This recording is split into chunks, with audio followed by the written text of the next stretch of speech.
পাপাচারমূলক কাজ, অন্যায়মূলক কাজে একজন আরেকজনকে কি করবেন না? সহযোগিতা করবেন না।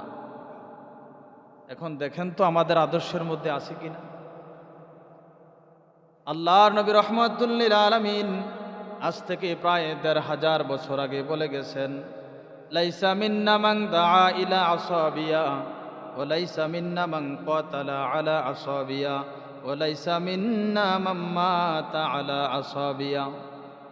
নবী আমার বলেন, ওই মানুষগুলো আমার উম্মত না, ওই মানুষগুলোকে আমি উম্মত বলে স্বীকার করি না যেই মানুষগুলো মানুষদেরকে আসাবিয়াতের দিকে ডাকে। ওই মানুষগুলো আমার উম্মত না যেই মানুষগুলো আসাবিয়াতের উপর ঝগড়া ফাসাদ করে, বিশৃঙ্খলা সৃষ্টি করে। ওয়ালাইসা মিন্না মান মাতা আলা আসাবিয়া, আর ওই মানুষ আমার উম্মত নয় যেই মানুষগুলো আসাবিয়াতের উপর থেকে মৃত্যুবরণ করেছে। এখন যদি আমি আপনাদেরকে জিজ্ঞেস করি আসাবিয়া কি, অনেক মানুষ হয়তো জানেন, অনেকেই জানেন না। আসাবিয়া শব্দের অর্থ হচ্ছে সাম্প্রদায়িকতা।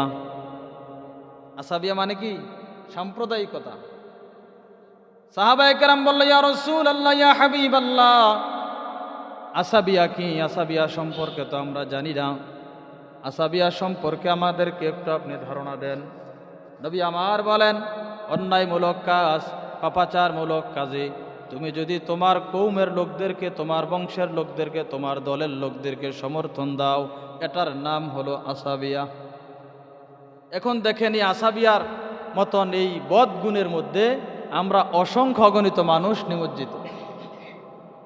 আমার আপন ভাই যদি কোথাও ঝগড়া লাগে, আমি শুধু এতটুক জানছি আমার ভাই ঝগড়া লাগছে, আর আমি সাথে সাথে ভাইয়ের পক্ষ নিয়ে বিপক্ষ দলের বিরুদ্ধে লাঠির লইয়া দৌড় দিলাম, মারামারি শুরু করলাম।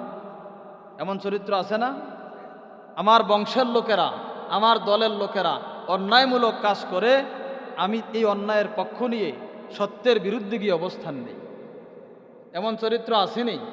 এমন চরিত্র যারা পালন করবে তারাই হচ্ছে আসাবিয়া। তারা কি? আসাবিয়া। আর আল্লাহর রসুল বলছেন, যাদের কলবের ভিতরে আসাবিয়া থাকবে, যারা এই আসাবিয়াতের উপর থেকে মৃত্যুবরণ করবে, সে নবীর উম্মত না।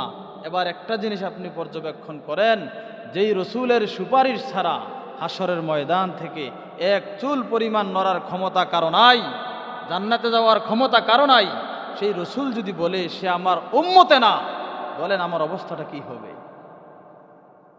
আমার প্রিয় ভাইরা, আসাবিয়াতের দিকে ডাকা যাবে না।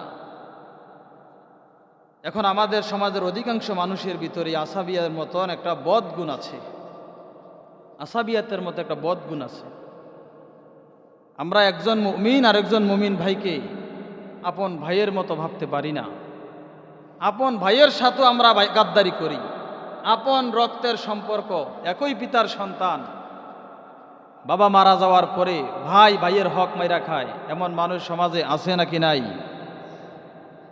আমরা তো দূরের মুমিন ভাই বাদ দিলাম, অথচ ইসলাম আমাদেরকে শিক্ষা দিছে পৃথিবীর এক প্রান্ত থেকে আরেক প্রান্তে যদি কোনো মুমিন থাকে, তারা একজন আরেকজনের ভাই।